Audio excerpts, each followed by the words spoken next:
ආයුබෝවන් සියලු දෙනාටම ස්මාර්ට් විත් කොමර්ස් YouTube channel එකට අදත් ඔයාලා සාදරයෙන් පිළිගන්නවා. ඉතින් අපි අද කතා කරන්න යන්නේ ටිකක් වැදගත් පාඩමක්.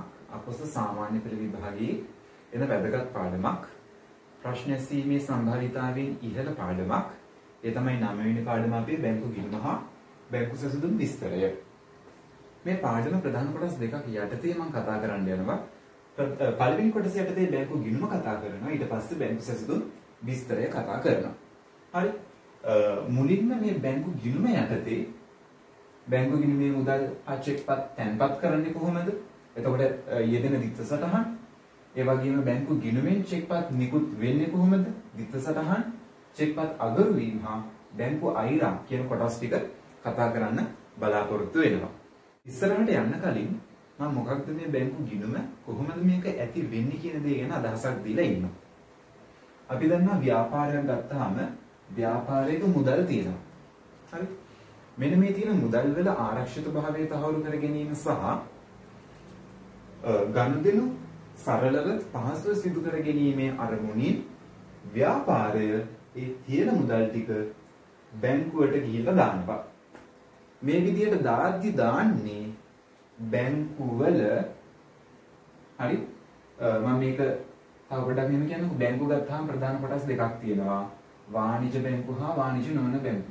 මේ වර්ගීකරණය ගැන වැඩි වද වෙන්න එපා. මේව ඉස්සරහට අපි කතා කරනවා. හරි. දැනට මේ අවබෝධ කර ගැනීම සඳහා මේක පොඩ්ඩක් ඔළුවට ගන්න බලන්න. බැංකු ගත්තාම ප්‍රධාන කොටස් දෙකයි.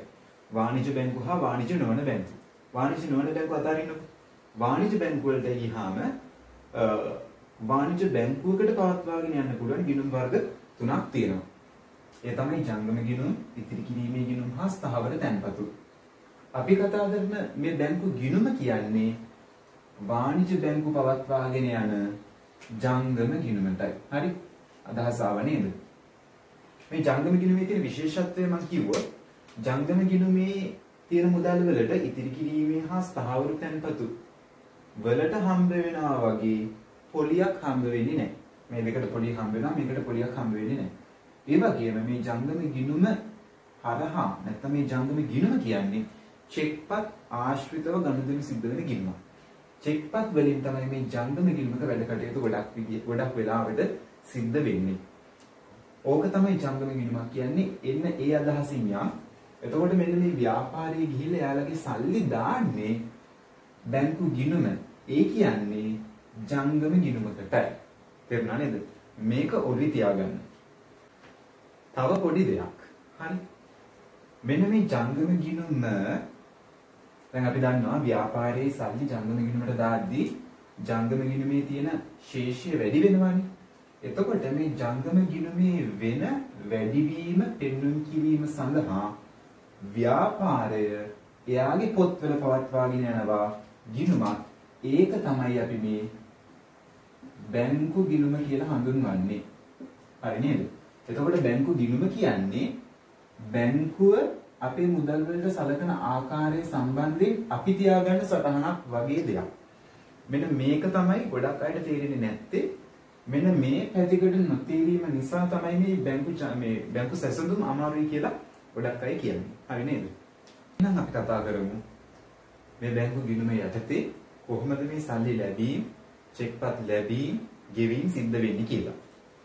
මුලින්ම මම ගන්නවා බැංකුවේ මුදල් තැන්පත් කිරීම. දැන් උඩේ තියාගන්න ඕනි අපි ඩීල් කරන්නේ, අපි වැඩ කරන්නේ ජංගම ගිණුමක් එක්ක. ජංගම ගිණුමක් කිව්වේ චෙක්පත් වලින් ගනුදෙනු වෙන ගිණුමක්. මේ ජංගම ගිණුම ආරම්භ කරද්දී අපි කිසියම් මුදලක් ගිහිල්ලා බැංකුවේ තැන්පත් කරන්න ඕනේ. අන්න ඒ තැන්පත් කිරීම ගැන දැන් මේ කතා කරන්නේ. මම ඒ සඳහා අපේ මුදල් පොතයි බැංකු ගිණුමයි ගන්නවා. හරි? මේ තියෙන ව්‍යාපාරයේ මුදල් පොතේ කියන්නේ සල්ලිනේ. මුදල් ගිණුම. පත්කම් ගිණුමක් වැඩිවීම හර අඩුවීම බැල. ඒ වගේම දැන් අපි ඕපන් කරන්න යනවා බැංක් account එකක් බැංකු ගිණුම. ඒ ගිණුම මම මේ විදියට ගන්නවා. හරි? ඒකත් මේ මුදල් වගේ වත්කම් ගිණුමක් වැඩිවීම හර අඩුවීම බැල. ඒ වගේම මේ බැංකු ගිණුම කියලා අපි මේන්ටේන් කරගන්නේ අපේ ජංගම ගිණුමේ සල්ලි වාර්තා වෙන විදිහේ නැත්නම් සල්ලි වාර්තා කරන විදිහේ සිම්ප්ලිෆයිඩ් version එකක් කියලා ගන්න පුළුවන්. හරි? ඒ කියන්නේ හොඳට තේරුම් ගන්න මේ බැංකු ගිණුමයි ජංගම ගිණුමයි ඔපරේට් වෙන්නේ වැඩ වෙන්නේ ආකාර දෙකකට. ඒකේ වැඩ වෙන විදිහ අපේ පැත්තෙන් බලලා අපි සටහන් කරගන්න විදිහක් තමයි මේ බැංකු ගිණුම කියලා හඳුනගන්නේ. තේරුණා නේද? හරි. හිතන්න අපේ මුදල් ශේෂයක් තියෙනවා මුදල් පොතේ. ඒ කියන්නේ ව්‍යාපාරයේ මුදල් ශේෂයක් තියෙනවා රුපියල් 10000ක. හරි ශේෂයක් තියෙනවා. දින ඒව මේව මොනවත් මම ගන්න නැහැ. තේරුම් ගන්න දැනට. රුපියල් 10000ක ශේෂයක් තියෙනවා. ව්‍යාපාරය දැන් කරන්නේ මොකක්ද? මේ 10000න් 8000ක් ගිහිල්ලා දාලා බැංකු ගිණුමක් ඕපන් කරන එක. එතකොට රුපියල් 8000ක් ව්‍යාපාරයෙන් එළියට යාමක් නේද සිද්ධ වෙන්නේ. කියන්නේ මුදල් කියන වත්කම අනිවාර්යයෙන්ම අඩු වෙන්න ඕනි. ඒ තැන්පත් කරන්න බලාපොරොත්තු වෙන මුදල් ප්‍රමාණය. මම මෙතනදී තැන්පත් කරන්න බලාපොරොත්තු වෙන්නේ රුපියල් 8000ක්. ඒ කියන්නේ මේ තැන්පත් කිරීම නිසා මුදල් කියන වත්කම අඩු වෙනවා 8000කින්. අනිත් පැත්තට මේ අඩුවීම නිසා බැංකුවේ අපේ නවීන account එකක් create වෙනවා. ඒ create වෙන account එක කොහොමද ඔපරේට් වෙන්නේ කියන දේ ගැන අදහසක් ගන්න අපි බැංකු ගිණුමක් ගහ ගන්නවා. එතකොට මේ බැංකු ගිණුමට මේ 8000 වාර්තා කරනවා. ඇත්තටම ව්‍යාපාරයේ බැංකු ගිණුමට මේ 8000 යනවා. ඒක ගියයි කියලා වාර්තා කිරීමක් සිද්ධ වෙන්නේ. හරි 8000යි බැංකු ගිණුම ඔන්න ඕපන් වෙනවා මුදල් දාලා. මෙතන මුදල් කියලා දාන්න මෙතන බැංකු කියලා දාන්න. කොහොමද මේ මුදල් තැන්පත් කිරීම සිද්ධ වෙන්නේ? හරි. අපි දන්නවා බැංකුවේ තියෙන මුදල් තැන්පත් කිරීම සඳහා වූ තැන්පතු පත්‍රිකා මුදල් තැන්පත් කිරීමේ පත්‍රිකා. මෙන්න මේ පත්‍රිකාවක් ෆිල් කරලා ඒ account එකට දුන්නාම එයාලා අපේ මුදල් ප්‍රමාණයත් එක්ක details ඒවා ටික check කරලා අපි පුරවන ඒ original document එකේ copy එකක් ඇත්තටම අපි පුරවද්දිම ඒක පිර වෙනවා. ඒ copy එක අපිට ගෙනල්ලා දෙනවා. ඒක තමයි අපිට හම්බ වෙන source document එක. මූලාශ්‍ර ලියවිල්ල තැන්පතුවක් සිද්ධ කරයි කියන දෙයට. කොහොම තමයි මුදලක් තැන්පත් කරන්නේ අපේ ජංගම ගිණුමට. පැහැදිලි නේද? මුදල් තැන්පත් කිරීම හරි. දැන් අපි බලමු කොහොමද චෙක් එකක් අපේ බැංකු ගිණුමට ඒ කියන්නේ current account එකට ජංගම ගිණුමට තැන්පත් කිරීම සටහන් කරන්නේ කියලා. මෙන්න මේ තැන්පත් කිරීම කොටස් දෙකකට බෙදලා අපිට කතා කරන්න පුළුවන්. එකක් තමයි චෙක් එක හම්බ වෙච්ච ගමන්ම බැංකුවේ දාන එක. අනිත් එක තමයි හම්බ වෙච්ච ගමන්ම නෙවෙයි පසුව ගිහිල්ලා ඩිපොසිට් කරන එක. හරි? මේ දෙක ගැනම අපි කතා කරමු.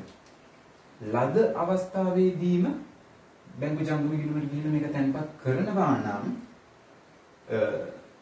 එක දික්ත සටහන. ඒ කියන්නේ එක එන්ට්‍රි එකයි පාස් වෙන්නේ.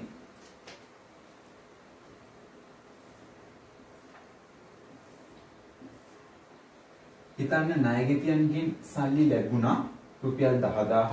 ඒ ලැබිච්ච 10000ම ඒ වෙලාවෙම බැංකුවේ තැන්පත් කරනවා. එතකොට අපිට අවශ්‍ය වෙනවා ප්‍රධාන වශයෙන්ම ණයගෙති ගිණුමයි බැංකු ගිණුමයි. හරි? ණයගෙති කියන වත්කම් ගිණුමක් වැඩි වීම හර අඩු වීම බෑ. බැංකු කියන්නේ වත්කම් ගිණුමක් වැඩි වීම හර අඩු වීම බෑ. දැන් 10000ක ණයගෙතියෙක්ගෙන් සල්ලි හම්බ වෙන්නේ. ඒ සල්ලි නෙවෙයි ඇත්තටම චෙක් එකක් හම්බ වෙන්නේ. ඒ විදිහට හම්බ වෙන චෙක් එක ඒ වෙලාවෙම ගිහලා බැංකුවට දාන්න. එහෙනම් ණයගෙතිය චෙක් එක දීමත් සමගම ණයගෙතියගේ ගැති භාවය අඩු වෙනවා. හරි? රුපියල් 10000කින් අඩු වෙනවා කියලා හිතන්නේ. ණයගෙති ගිණුම බැර රුපියල් 10000යි. මේ නිසා අපේ බැංකු ගිණුම අපේ බැංකු කියන වත්කම වැඩි වෙනවා රුපියල් 10000කින්. මේ විදිහට වැඩිවීම ඩිරෙක්ට්ලි දාන්න පුළුවන් ලද අවස්ථාවේදීම චෙක් එක තැන්පත් කරනවා නම් විතරයි. හරි? එතකොට මෙතන දාන්න පුළුවන් ණයගෙති. මෙතන දාන්න පුළුවන් බැංකු. හැබැයි එහෙම නෙවෙයි නම් ඒ කියන්නේ හම්බ වෙච්ච ගමන්ම නෙවෙයි පසුව නම් ගිහිල්ලා බැංකුවේ තැන්පත් කරන්නේ මෙන්න මේ ඩිරෙක්ට් මෙතඩ් එකට අපිට යන්න බෑ. එතකොට ටිකක් වෙනස් වෙන්න සිද්ධ වෙනවා. පසුව නම් තැන්පත් කරන්නේ මුලින්ම යා කරන්නේ කලින් කරා වගේ මුදල් පොතට ඒ චෙක් එක දාලා මුදල් පොතෙන් පස්සේ බැංකු ගිණුමට ට්‍රාන්ස්ෆර් කරන එක. මේ උදාහරණෙම ගත්තොත් ණයගෙතියකින් රුපියල් 10000ක් ලැබෙනවා. හැබැයි ලැබිච්ච ගමන්ම බැංකුවේ දාන්න යන්නේ නැහැ. එහෙනම් මේ ලැබීම සටහන් කරන්න අවශ්‍ය මුලින්ම අපි අර වගේම ණයගෙති ගිණුම ගන්න අවශ්‍යයි. ඒ වගේම මුදල් ගිණුම. හරි? මුදල් ගිණුම එනවා. ඒ වෙලාවෙම අපි තැන්පත් කරන්න යන්නේ නැති නිසා බැංකු ගිණුම. ණයගෙතියාගෙන් මුදල් ලැබීමක් තැන්පත් කරනවා විදියට තමයි දැන් සටහන් වෙන්නේ. ණයගෙති ගිණුම බැර 10000යි. මුදල් ගිණුම හර 10000යි. මෙතන දාන්න මුදල් කියලා. මෙතන දාන්න ණයගෙති කියලා. මෙතන ණයගෙති මෙතන මුදල්. හැබැයි මේක චෙක් පතක්නේ. මුදල් පොතේ තියන් ඉන්න බෑ. බැංකු ගිණුමට ට්‍රාන්ස්ෆර් කරන්න ඕනේ. බැංකු ගිණුමට දාන්න ඕනේ. තැන්පත් කරන්න ඕනේ. එහෙනම් මෙන්න මේ 10000 මුදල් පොතෙන් අයින් කරලා බැංකු ගිණුමට දාන්න. බැංකු ගිණුම කියන්නේ වත්කම් ගිණුමක්. මුදල් පොතෙන් අයින් කරනවා කියන්නේ මේ 10000 මුදල් ගිණුම බැර. බැංකුවට දානවා කියන්නේ බැංකු ගිණුම හර. නම් දෙක මාරු කරන්න මෙතන මුදල් මෙතන බැංකු. හරි නේද? එතකොට මේ චෙක්පත් තැන්පත් කිරීමේදී වෙන විදිහක් තියෙනවා. චෙක්පත් තැන්පත් කිරීම සඳහා චෙක්පත් තැන්පත් කිරීමටම අදාළ වෙන තැන්පත් පත්‍රිකා තියෙනවා. ඒක ෆිල් කරලා අර වගේම කවුන්ටර් එකට බහර දුන්නාම ඔරිජිනල් එක ඒගොල්ලෝ අරගෙන කොපි එක අපිට දෙනවා. ඒ කොපි එක තමයි මූලාශ්‍ර ලියවිල්ල විදියට සෝස් ડોකියුමන්ට් එක විදියට අපිට පාවිච්චි කරන්න වෙන්නේ. මේ තමයි චෙක්පතක් බැංකුවේ අපේ බැංකු ගිණුමේ ජංගම ගිණුමේ තැන්පත් කිරීමට අදාළ කොටස. දැන් කතා කරන්න යන්නේ බැංකු ගිණුමේ. ඒ කියන්නේ මේ ජංගම ගිණුමේ තියෙන සල්ලි වියදම් කරන්නේ කොහොමද කියන දේ ගැන. එතකොට මේ තියෙන සල්ලි ඇත්තටම වියදම් වෙන්නේ චෙක්පතක් හරහාමයි. මොකද ජංගම ගිණුමක් කියන්නේ චෙක්පත් හරහා ගන්න දෙන ගිණුමක්නේ. හරි. හිතන්න මම උදාහරණයක් විදිහට ගන්නම්. අපේ බැංකු ගිණුමේ ශේෂයක් තියෙන අපි තැන්පත් කරලා මේක වත්කම් ගිණුමක් රුපියල් 10000ක්. හරි ශේෂය. අපිට ඕනි වෙනවා රුපියල් 8000ක් අපේ ණය හිමියෙකුට ගෙවන්න. අපි ගෙවන්න බැඳෙනවා. ඒකයි ණය හිමි කියන්නේ. ඒ ණය හිමියෙකුට ගෙවන්න අවශ්‍ය වෙනවා චෙක්පතක් විදිහට. චෙක්පතක් විදිහට ගන්න දෙන්න සිද්ධ වෙන නිසා බැංකු ගිණුම හරහා ඉන්නේ කියන්න අවශ්‍ය. රුපියල් 8000ක ගෙවීමක් සිද්ධ කරනයි කියන්නේ ණය හිමියෙකුට අපි ණය හිමි කිනුමක් දාගමු. මේක වගකීම් ගිණුමක් වැඩිවීම වැඩිවීම බැර අඩුවීම හර. රුපියල් 8000ක ණය හිමියට ගෙවනවා. එතකොට බැංකු ගිණුමෙන් මේ 10000 ප්‍රමාණය අඩු වෙන්න ඕනි 8000කින්. බැංකු ගිණුම බැර මේ 8000ක චෙක් එකක් කියන්නේ හරි. ණය හිමියාව 8000කින් අඩු වෙන්න අවශ්‍යයි. මොකද තවදුරටත් අපි එයාට 8000ක් ගෙවන්න බැඳෙන්නේ නැති නිසා. උතර දාන්න බැංකු කියලා. එතකොට මේක තමයි බැංකු ගිණුමෙන් කොහොමද ගෙවීම සිද්ධ කරන්නේ? චෙක්පත් නිකුත් වෙන්නේ. මේකේ තව ප්‍රධාන කොටසක් අපිට කතා කරන්න තියෙනවා. අපි දන්නවා මේ චෙක්පත් කියන දේ ගත්තාම බැංකුවෙන් අපිට චෙක් පොතක් දෙනවා. චෙක් බුක් එකක් දෙනවා. එතකොට මෙන්න මේ චෙක් බුක් එක ගත්තාම අපි දන්නවා චෙක් එහෙම දැකලා තියෙනවනේ. චෙක් බුක් එක කොහොමයි අර ටිකට් පොත් වගේ ඉස්කෝලෙන් දෙන ඒවා ප්‍රධාන මේ ටිකට් එක ගත්තාම ඒකේ ප්‍රධාන කොටස් දෙකක් අපිට දැක ගන්න පුළුවන්. මෙන්න මෙතනින් මේ ටිකට් එක ඉරන්න පුළුවන්. එතකොට මෙන්න මේකේ අල්ල අපි හඳුන්වනවා මේක චෙක් එකක් නිසා චෙක් පිළිපත කියලා. හරි. චෙක් පිළිපත. මේක ඇද තමයි අපි ඉරලා අපේ ණය හිමියාට දෙන්නේ. එතකොට මෙන්න මේ විදිහට චෙක් එකක් ඉෂුව කරද්දී අපි ඉෂුව කරන ඩීටේල්ස් චෙක් එකේ චෙක් පිළිපතෙත් සටහන් කරනවා. ඒ නිසා චෙක් පිළිපත මූලාශ්‍ර ලියවිල්ලක් විදිහට පාවිච්චි කරන්න පුළුවන්. එහෙමත් නැත්නම් චෙක් එකක් ඉෂුව කරද්දී අපි ගෙවීම් වවුචර් එක සටහන් කරන නිසා ගෙවීම් වවුචරයත් අපිට මූලික ලියවිල්ල විදිහට චෙක්පත් නිකුත් කිරීමකට අදාළව පාවිච්චි කිරීමේ හැකියාව තියෙනවා. එතකොට द्वितीय සටහන තමයි බැංකු ගිණුම බැර අදාළ වියදම ණය හිමියෙකුට ගෙවුවනම් එහෙමයි විදුලි වියදම් ජල වියදම් මේ වගේ දෙයක් ගෙවුවනම් අදාළ වියදම් ගිණුම හර වීම මගින් තමයි මේ द्वितीय සටහන සම්පූර්ණ වෙන්නේ. අපි ඊළඟ කොටස තමයි චෙක්පත් අගරු වීම. අගරු වීම කියන්නේ චෙක් එක රිජෙක්ට් වෙනවා වගේ අදහසක්. හරි. අගරු වීම අපිට චෙක් තැන්පත් කිරීම වලට අදාළවත් චෙක්පත් නිකුත් කිරීම වලට අදාළවත් කටයුතු කරන්න පුළුවන්. හරි. අපි චෙක්පතක් තැන්පත් කරන්නේ අපි කලින් අපි කතා කරා කොහොමද චෙක් එකක් බැංක් account එකේ තැන්පත් කරන්න කියලා. ඒක මතකයිනේ. අපි එතනදී ගත්තේ ණය ගැති එක්ක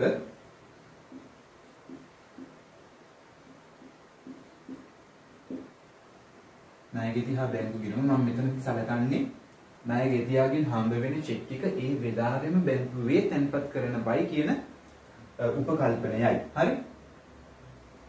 එතකොට ණය ගෙති කියන්නේ වත්කම් ගිණුමක්, බැංකු කියන්නේ පත්කම් ගිණුමක්. මුලින්ම මම දාලා ඉන්නම්කෝ ණය ගෙතියාගෙන් අපේ account එකට සල්ලි හම්බ වෙද්දී, ඒ කියන්නේ අපේ බැංකුවේ සල්ලි තැන්පත් වෙද්දී එන දිත්ත සටහන එක අපි කලින්වත් කතා කරා 10000ක ණය ගෙතියකින් සල්ලි හම්බ වෙනවා නම් ණය ගෙති ගිණුම බැර රුපියල් 10000යි, බැංකු ගිණුම හර රුපියල් 10000යි. මෙතන ණය ගෙති කියලා ලිව්වා, මෙතන බැංකු කියලා ලිව්වා. හරි? දැන් කතා කරන්නේ මෙන්න මේ විදිහට ණය ගෙතියා අපිට දුන්න චෙක් එක එක්කෝ එයා සම්පූර්ණ කරලා නැහැ චෙක් එක හරියට. එහෙමත් නැත්නම් චෙක් එක කියව ගන්න බැරි තරමට අපහැදිලි වෙලා එක්කෝ ඉරිලා ගිහිල්ලා. මෙන්න මේ හේතුන් මත චෙක් එක බැංකුව පිළිගන්න බැහැ කියනවා. හරි? ඒ කියන්නේ අපේ account එකට එන්න ඕනි සල්ලි account එකට එන්නේ නැහැ. හරි? රිජෙක්ට් වෙලා යනවා ඒක. ඒ කියන්නේ අපිට ණය ගෙතියා බැර කරලා බැංකු ගිණුම මේ විදිහට හර කරලා තවදුරටත් තියන් ඉන්න බෑ. ඇයි? ඇත්තටම 10000ක බැංකු 10000ක චෙක් එකක් ලැබුණාට බැංකුවට ඒක ඇත්තටම තැන්පත් වෙන්නේ නැහැ කිසියම් දෝෂයක් නිසා රිජෙක්ට් වෙනවා. මේ රිජෙක්ට් කිරීම වාර්තා කරන එකටයි මේ චෙක්පත් අගරු වීම කියලා කියන්නේ. එතකොට රිජෙක්ට් කරන්නේ කොහොමද? අපි දාපු සටහනම රිවර්ස් කරන අනිත් පැත්ත ගන්න. ඒ කියන්නේ බැංකු ගිණුම හර කරන්නේ ඒක බැර කරන්න 10000කින්. ණය ගෙති ගිණුම අඩු කරන්නේ ණය ගෙතියව බැර කරන්නේ ඒක හර කරන්න 10000කින්. එතකොට මෙතන දාන්න බැංකු කියලා, මෙතන දාන්න ණය ගෙති කියලා. එතකොට අපිට තේරෙනවා කැපිලා ගිහිල්ලානේ. ඒ කියන්නේ ආයෙත් හිටපු තැනටම ණය ගෙතියාපත් වෙලා ආයෙත් හිටපු තැනටම අපේ බැංකු ගිණුමපත් වෙලයි කියන දෙක. අපි දැන් නිකුත් කළ චෙක් එකකට ගාලුව කොහොමද මේක සිද්ධ වෙන්නේ කියලා බලමු. චෙක්පත් නිකුත් කරද්දී මතකයි ඔයාලට දිත්ත සටහන. අපි ණය හිමියෙකුට චෙක් එකක් දුන්නා. කලින් මේ කතා කරා චෙක් එකක් දෙනවයි කියන්නේ අපි කරේ මොකද? අපේ බැංකු ගිණුමේ මේ ප්‍රමාණය අඩු කරලා 10000ක් නම් වටිනාකම 10000කින් අඩු වෙනවා. ණය හිමියාව ඒ ප්‍රමාණයෙන් අඩු වෙනවා 10000කින්. එතකොට අපි ලියලා දෙන චෙක් එකේ කිසියම් අඩුපාඩුවක් නිසා ඒකත් බැංකුව පිළිගන්න ප්‍රතික්ෂේප කරනවා. මේ ප්‍රතික්ෂේප වීම නිසා මේ එන්ට්‍රි එක මේ විදිහට තවදුරටත් අපිට තියන් ඉන්න බෑ. මේක රිවර්ස් කරන්න ඕනේ. රිවර්ස් කරනවා කියන්නේ ණය හිමි ගිණුම බැර. ඒ කියන්නේ ණය හිමියාව තිබ්බ තත්ත්වයටමපත් වෙනවානේ. කැපිලා යනවා. ණය හිමි ගිණුම බැර බැංකු ගිණුම හර 10000යි. මෙතන දාන්න ණය හිමි කියලා, මෙතන දාන්න බැංකු කියලා. තිබ්බ තත්ත්වෙටමපත් වීමක් සිද්ධ වෙන්නේ. හරි නේද? මේක තමයි චෙක්පත් අගරු වීම. බැංකු අයිරාව මේ යටතේ කතා කරන බැංකු යටතේ කතා කරන අවසාන කොටස බැංක් ඕවර්ඩ්‍රාෆ්ට් එක කියලා අපි කියනවා. ඒ කියන්නේ බැංකුවේ තියෙන මුදල් ප්‍රමාණය ඉක්මවා චෙක්පත් ලියන්න පුළුවන් හැකියාවයි. උදාහරණයකින් මම කියන්නම්. උදාහරණයක් විදිහට ගන්න බැංකු ගිණුමේ අපේ බැංකු ගිණුමේ එක වත්කම් ගිණුමක්නේ. ශේෂයක් තියෙනවා රුපියල් 10000ක. හරි ශේෂය 10000යි. ජංගම ගිණුමක් දීලා තියෙන පහසුකමක් තමයි මේ බැංකු අයිරාව කියන්නේ. අන්න ඒ පහසුකම නිසා තියෙන්නේ 10000 නම් මේ 10000 ඉක්මවා යන මුදල් ප්‍රමාණයක චෙක්පත් නිකුත් කරන්න පුළුවන්. ඒ කියන්නේ හිතන්න ණය හිමියෙකුට රුපියල් 15000ක් ගෙවන්න ඕනේ කියලා යාට. එහෙනම් බැංකුව යාට පහසුකම සලස්වා දී තිබෙනවා 10000 නෙවෙයි 15000ක චෙක් එකක් ඉෂුව කරන්න. ඒ කියන්නේ චෙක් එකක් ඉෂුව කරනවා කියන්නේ බැංකු ගිණුම බැර වෙලා අපි ණය හිමියෙකුට ගෙවනවා නම් අදාළ ණය හිමියා හරණෙ වෙන්නේ. හරි මේකයි දිත්ත සටහන. එතකොට ඔයාලට තේරෙනවා බැංකු ගිණුම ඇත්තටම තියෙන්නේ 10000යි. හැබැයි 15000ක පේමන්ට් එකක් සිද්ධ කරලා 5000ක් බැංකුව අතින් දීලා වගේ අදහසක්. හරි. එතකොට අපි මේ බැංකු ගිණුම ශේෂ කරාම වැඩි පැත්ත බැර පැත්ත. ඒ කියන්නේ 15000යි 5000ක්. ශේෂය 15ට තරයිනේ. ශේෂය පාගේ ශේෂය ඊගේ 5000යි. අපි දන්නා සාමාන්‍යයෙන් වත්කම් ගිණුමක් ගත්තාම මේ බැංකු ගිණුම කියන්නේ වත්කම් ගිණුමක්. වත්කම් ගිණුමක සාමාන්‍ය ශේෂය හර පැත්තේ එන්න ඕනේ. හැබැයි මෙතන ඇවිල්ලා තියෙන බැලශීෂයක් ඒ කියන්නේ මෙයාට වගකීමක් මේක. ඒ කියන්නේ රුපියල් 5000 ආපහු බැංකුවට ගෙවන්න බැඳෙනවා. හැබැයි මතක තියාගන්න 10,000යි නම් බැංකු ගිණුමේ තියෙන්නේ. රුපියල් 50,000ක පේමන්ට් එකක් මෙතනින් කරන්න බෑ. ඒවට ලිමිට් එකක් තියෙනවා. හරි නේද? බැංකු අයිරාව කියන්නේ තියෙන මුදල් ප්‍රමාණය ඉක්මවා ගෙවීම් කිරීමේ හැකියාවටයි.